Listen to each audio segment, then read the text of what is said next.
It is good news that a House of Commons committee is going to be probing the question of McKinsey and Company's growing contracts with the federal government.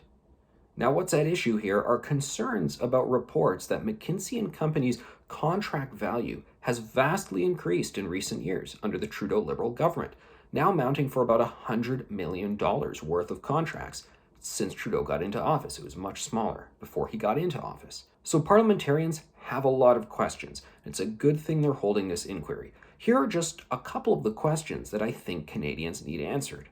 One of them is, what were these contracts actually for? What was being done for $100 million?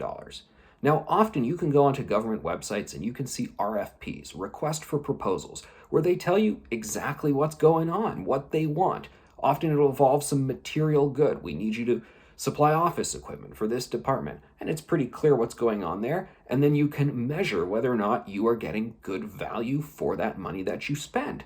What is the measurable impact of what McKinsey and Company was doing for the federal government? We right now just don't know. Now, another important question is, what is the extent of McKinsey's involvement in general with the government? One Quebec politician likened what was going on with all of these contracts to McKinsey effectively running a shadow government within the public service, basically meaning they were almost calling the shots in government departments. They had that much influence and power, and that's what these contracts basically allowed. Is that accurate, that interpretation? These questions should be probed. We have to look into those angles. And very importantly, and this is really immaterial of McKinsey, this question would apply regardless of who the consultancy was and how many contracts there were. What's the federal public service doing on these files? When you bring in an outside consultant for something that is not a tangible thing, not like supplying office equipment, but you're bringing them in to offer general consulting services, why couldn't the public service do that themselves? Why did you even need to outsource that service?